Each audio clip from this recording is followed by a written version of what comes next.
Hello student, welcome in today's session. Today we are going to learn about the amoebiasis. It is one of the disease that in last video we have seen about the malaria, its signs and symptoms, its introduction, modes of transmission, diagnosis and treatment, prevention and control. Under these issues we have again studied one of the disease, that is the amoebiasis. Out of our total Indian population, near about the 15% individuals are affected by these disease. आपल्या भारताची जी काय पूर्ण लोकसंख्या त्यापैकी 15% लोक हे अमिबियासिसनी infected आहेत किंवा अमिबियासिस त्यांना झालेला असतो. That it is one of the gastrointestinal tract infection. Okay, हे कुठलं इन्फेक्शन आहे? It is the disease which is occur in a gastric and intestinal area. Gastric area म्हणजे पोटाचा एरिया, गॅस्ट्रिक रिजन आपण म्हणतो जिथे गॅसेस तयार होतात, ज्याला आपण HCl म्हणू. Okay, and the intestinal tract means the small intestine and large intestine. It deals 90% about the small intestine. when there is a gastrointestinal tract infection caused by that entamoeba histolytica, it is the causative agent for the अमिबियासिस. अमिबियासिस हा disease कुणामुळे होतो तर तो एका प्रोटिस्टमुळे होतो. Protist म्हणजे unicellular युकॅरियोटिक organisms, ज्यांची sale single आहे पण ज्यांचा न्यूक्लियस वेल डेव्हलप झालेला आहे, ज्याला आपण कॉमनली अमिबा म्हणतो. अमिबामुळे निर्माण होणारा हा रोग आहे, ज्याला आपण सायंटिफिकली त्याचं सायंटिफिक बायनॉमियल नेम आहे, that is Entamoeba histolytica. Name of genus, name of species. And amoeba causes the disease amoebiasis. बघा, it is gastrointestinal tract infection in human beings. हा मनुष्यामध्ये होणारा गॅस्ट्रिक एरियाचा, पोटाचा आणि आतड्यांचा आजार आहे, जिथे अमिबा खूप दिवस रिसाइड करतो, राहतो तो त्यामध्ये आणि नंतर त्याचे इन्फेक्शन दिसायला सुरुवात होतं. ओके, अमिबा हा युनिसेल्युलर ऑर्गॅनिझम असल्यामुळे तो डोळ्यांनी दिसत नाही. It is very microscopic. It can't observe by the naked eye and therefore it can be reside on your taps of bathrooms, basins, toilet, basins of the kitchen and near by your home houses.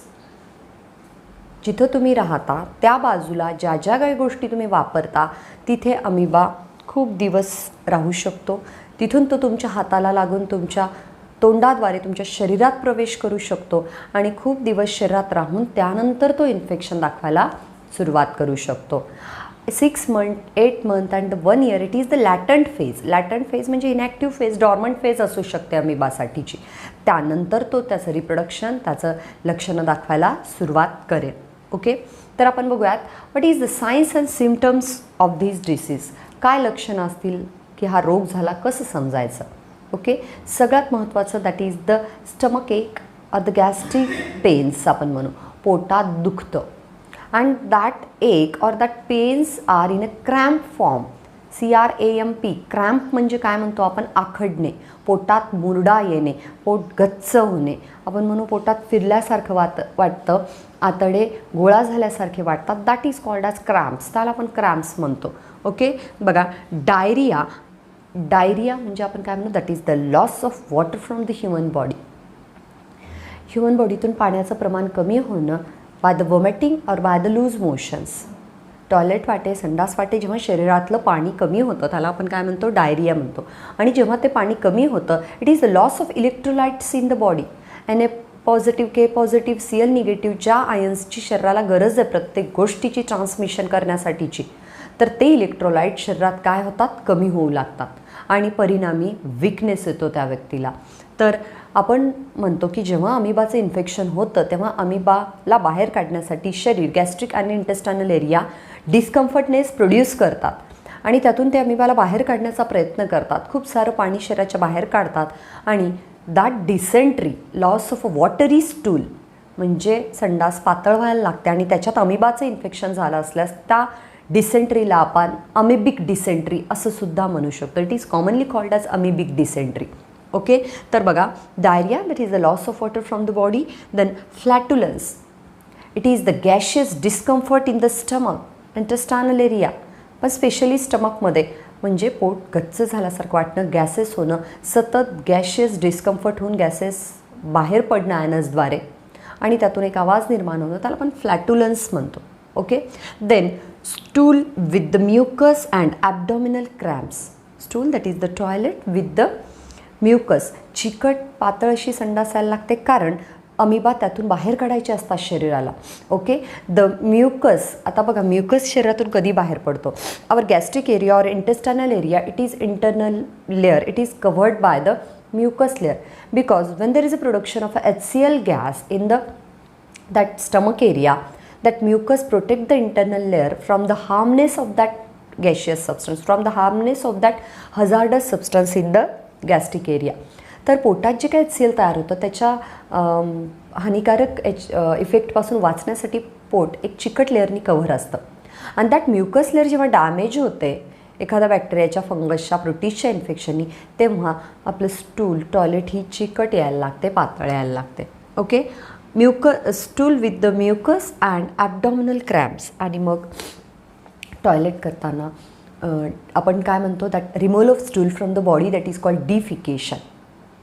आणि जेव्हा आपण शरीरातून waste material बाहेर काढतो त्यावेळेस पोटात मुरडा यायला लागतो, पोटात दुखायला लागतं, आखडून म्हणजे मसल्स कॉन्ट्रॅक्ट होऊन दुखायला लागतं. Okay. That is the abdominal cramps. Then passing stool with the blood. When there is a large infection in the gastric area, intestinal area, that time blood vessels rupture, small blood vessels get ruptured by the breakdown of that mucus wall on the internal epithelium. Internal जी पोटाची gastric एरियाची wall आहे त्याची mucus layer damage झाली की त्यानंतर blood vessels rupture व्हायला लागतात, cramps येऊन, ज्यामुळे पोट आखडलं जातं आणि तेव्हा स्टूलमध्ये चिकट पदार्थ तर यायलाच लागतात पण ब्लड पण यायला लागतं. जेव्हा टॉयलेटद्वारे, संडासद्वारे रक्त जायला लागेल त्यावेळेस समजायचं की तो कोलायटिस असेल किंवा अमिबायसिस असेल, म्हणजे खूप ग्रेटर प्रमाणात इन्फेक्शन झालेलं आहे. Okay. Then hepatomegaly. That hepatic area means the liver and megaly means the enlargement of a liver due to the infection of amoeba. एंटामिबा हिस्टोलिटिकाचं प्रमाण लिव्हरमध्ये वाढतं तेव्हा लिव्हर साईजमध्ये इन्क्रीज होतो. बघा, इफ प्रोटिस्ट एंटर्स इन लिव्हरमध्ये जर हा अमिबा एंटर झाला तर अमिबा लिव्हर साईजमध्ये फुगतं, त्याला आपण हिपॅटोमेगॅली म्हणू. दॅट लिव्हर सिरॉसिस, जसं आपण म्हणू अल्कोहोलिक इन्फेक्शनमध्ये, अल्कोहोलिक डॅमेजेसमध्ये लिव्हर सिरॉसिस होतं, लिव्हर साईजमध्ये वाढतं. आणि कुठला टिश्यू एखाद्या साईजमध्ये वाढतो, कधी वाढतो तो, जेव्हा त्याला खूप काम करावं लागतं अपेक्षेपेक्षा जास्त. आणि जेव्हा लिव्हर काम करायला लागतं अपेक्षेपेक्षा जास्त तेव्हा आपण म्हणू की लिव्हर हे साईजमध्ये वाढतं. Okay. Then the liver abscess with the right abdominal pain and fever. ताप यायला लागतो आणि आपण म्हणू आपलं जे थोरॅसिक केज आहे, थोरॅसिक एरियाच्या अगदी खाली उजव्या बाजूला इथे लिव्हर असतं, उजव्या बाजूला दुखायला लागतं कारण लिव्हरमध्ये ह्या अमिबाचे सिस्ट तयार होतात. अमिबाचं डिव्हिजन कसं होतं, अमिबाचं रिप्रोडक्शन कसं होतं, सिम्पल बायनरी फिजननी. आपण म्हणू की त्यात एक सेल 2 सेलमध्ये डिवाईड होते, बायनरी फिजन. मल्टिपल फिजन, एकच न्यूक्लियस अनेक न्यूक्लियामध्ये डिवाईड होतो आणि प्रत्येक न्यूक्लियाच्या भोवती सायटोप्लाझम तयार होऊन सेल वॉल तयार होते. हे झालं मल्टिपल फिजन. पण एक अमिबा जेव्हा मल्टिपल फिजननी खूप साऱ्या न्यूक्लियसमध्ये डिवाईड होतो, प्रत्येक अमिबा एक सिस्ट तयार करतो, गाठी तयार करतो आणि हे सिस्ट फॉर्मेशननी सुद्धा अमिबा रिप्रोड्यूस करतो स्वतःला. आता जेव्हा अमिबाचं प्रमाण वाढतं लिव्हरमध्ये तेव्हा लिव्हरमध्ये अमिबाचे सिस्ट तयार होतात, गाठी तयार होतात, त्याला आपण लिव्हर अपसेसेस म्हणतो. And when there is a formation of liver abscesses in the right side, आपण म्हणू लिव्हर राईट साईडला आहे आपल्या बॉडीच्या, तेव्हा right abdominal pain occurs in the liver. Right साईडला पोटामध्ये दुखल्यासारखं होतं, थोडं अगदी वरच्या बाजूला थोरॅसिक केज, डायफ्रॅगमच्या अगदी खाली, कारण लिव्हरमध्ये अमिबाचे अपसेसेस तयार व्हायला लागतात. That is liver abscesses. Okay. With the right abdominal pain and fever. उजव्या बाजूला दुखायला लागतं. हे दुखणं माइल्ड स्वरूपापासून आपण म्हणू खूप जास्त पेन्स पण असू शकतात आणि यासोबतच इन्फेक्शन वाढल्यामुळे शरीर टेम्परेचर राईज करतं तर ताप पण येतो. It is accompanied by fever also. Okay. What are the modes of transmission, कसा पसरतो amoebiasis? That is the by faeco oral route. Oral route म्हणजे तोंडातून पसरणं अमिबा.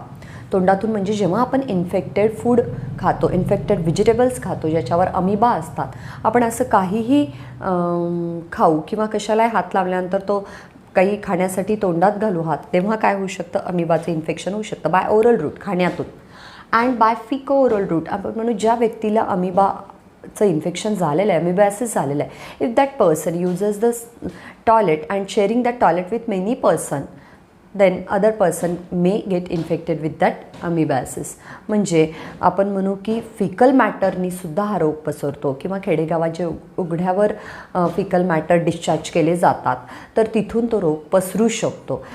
आपण म्हणतो दॅट हाऊस फ्लाईज आहेत त्या फिकल मॅटरवर बसतात, त्याच हाऊस फ्लाईज हॉटेलमधल्या खूप पदार्थांवर बसतात, भाज्यांवर बसतात, आणि अशा भाज्या आपण घरी आणून धुतल्या नाही तर फिकल मॅटर किंवा ओरल रूटनी हा रोग पसरू शकतो. म्हणजे आपण जेव्हा इन्फेक्टेड खाद्यपदार्थ तोंडाद्वारे घेतो किंवा ज्या व्यक्तीला इन्फेक्शन झालेलं आहे अशा व्यक्तीच्या फिकल मॅटरद्वारे हवेतून तो पसरू शकतो.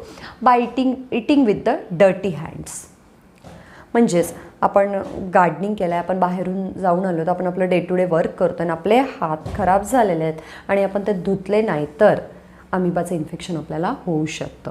कारण आपण बघतो बेसिनचे टॅप्स असतील, बाथरूमच्या नळाचे टॅप्स असतील, तुम्ही जे बाथरूम्समध्ये पाणीचे कंटेनर्स वापरता, बादली असेल, मगा असेल, तर त्यातूनसुद्धा हे इन्फेक्शन पोचू शकतं. Contaminated food and water. आपण जे बाहेरून काही विकत आणतो आहे, भाज्या आहेत, फळं आहेत, धान्य आहेत, तर ते जर दूषित असेल तर त्यातूनसुद्धा अमिबॅसिस होऊ शकतो. आणि दूषित पाणी, आपलं पिण्याचं पाणी हे स्वच्छ असायला हवं, पिण्यालायक असायला हवं. Then how it is diagnosis and treatment. तर स्टूल एक्झामिनेशननी अमिबॅसिस डायग्नॉस्ड केला जातो. म्हणजेच आपण म्हणू की फिकल मॅटरचं एक्झामिनेशन केलं जातं, चेकिंग केलं जातं, त्याच्यात अमिबा इकोलाय असतील तर ओळखू येतात मायक्रोस्कोपिक एक्झामिनेशननी. And it is treated by the antibiotic that is the metronidazole and tinidazole. Okay, that is the metronidazole and tinidazole. These are two drugs which are generally used in the treatment of amoebiasis.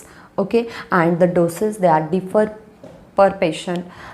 Adult असतील किंवा लहान मुलं असतील आणि त्यानुसार म्हातारी माणसं असेल त्यानुसार तो डोस बदलतो. Okay, last about the prevention and control. How the amoebiasis is prevented and it is controlled. That wash hands with the hot water and soap when we change the baby's diaper, when before we eating the food, after we using the toilet or after doing any work. कुठलंही काम करण्यापूर्वी आपण जेव्हा लहान मुलांचे diapers कपडे change करतोय ते शिशू त्या कपड्यातच करतात, त्यामुळे ते इन्फेक्शन होऊ शकतं. तर जेव्हा जेव्हा आपण लहान मुलांचे कपडे चेंज करू, जेव्हा जेव्हा आपण जेवणासाठी सुरुवात करणार असू त्यापूर्वी, लहान मुलांचे कपडे बदलल्यानंतर, टॉयलेटून आल्यानंतर आणि कुठलंही काम केल्यानंतर आणि काही खाण्यापूर्वी आपण हात हे गरम पाण्याने धुतले पाहिजेत. गरम पाणी शक्य नाही झालं तर थंड पाणी आणि साबण यांचा वापर करून, हँडवॉशेसचा वापर करून आपण हात फ्रिक्वेंटली धुतले पाहिजेत. किंवा आपण जे म्हणतो alcohol based sanitiser. But instead of that, water and soaps, they are very nice treatment on the any protist or any fungal infection, because the fatty acids in a soap, they break down the walls of a bacteria or the viruses, cell walls of bacteria and the protein coverings of the viruses. Okay, than the alcohol peksha soaps, they are the better treatment on the amoebiasis. Okay, then wash hands frequently with soaps and water. Okay, then maintain hygienic condition in your houses and around you. आपलं घराचा परिसर, आपला आपण जिथं राहतो त्या कॉलनीचा परिसर आणि आपल्या घरातलं आतलं वातावरण, toilet, bathrooms, basins, kitchen basins हे सगळे स्वच्छ ठेवणं ही काळाची गरज म्हणण्यापेक्षा आपण म्हणू ह्या रोजच्या आपल्या हेल्दी सवयी आहेत ज्या आपल्याला चांगलं ठेवू शकतात. That maintain the hygiene in our house and around our house. Okay, then drink clean water and eat clean vegetables. म्हणजे बाजारातून भाज्या आणताना त्या बघून आणल्या पाहिजेत आणि घरी आणल्यानंतर त्या किमान दोनदा तरी पाण्याने स्वच्छ धुतल्या पाहिजेत, त्या धुवून सुकवून चिरल्या पाहिजेत. Okay, then drink clean water and eat hygienic food. आपण म्हणू की आपल्याला जे पाणी पितो आहे आपण ते सुद्धा स्वच्छ हवं आहे आणि आपण जे अन्न खातो आहे ते सुद्धा स्वच्छ हवं आहे. तर किंवा पब्लिक टॉयलेट्स वापरल्यानंतर आपण हँडवॉशेस यूज केले पाहिजेत. अँड जिथं जिथं आपण एक पब्लिक प्लेसेस आहेत तिथं तिथं या रोगाविषयीची माहिती सांगितली पाहिजे. ते स्कूल आहेत, कॉलेजेस आहेत, देन आपण म्हणू की गव्हर्नमेंट हॉस्पिटल्स आहेत, या रोगासंबंधीचे पोस्टर्स आपण लावले पाहिजेत जेणेकरून लोकांना याबद्दल माहिती होईल आणि त्याचे प्रिव्हेंटिव्ह मेजर्स लोकांना कळतील. जसं आता कोविड-19चं इन्फेक्शन आहे आणि इतकं सिरियस आहे की त्यामुळे लोकांना हँडवॉशचं महत्त्व कळालेलं आहे. ओके, तर लहानपणापासून मुलांना हँडवॉशच्या सवयी ह्या लावल्याच पाहिजेत. Okay, this is about the amoebiasis. It is one of the gastric intestinal tract infection in case of human beings caused by the entamoeba histolytica, and it shows the common signs and symptoms with the abdominal cramps, with the mucus stool, with the bloody stool. Then it is treated by the two main drugs, that is the metronidazole and tinidazole. Okay, prepare the point under this point, that is the signs and symptoms, modes of transmission, diagnosis and treatment, and prevention and control. This is enough for today. Thank you student for today's video.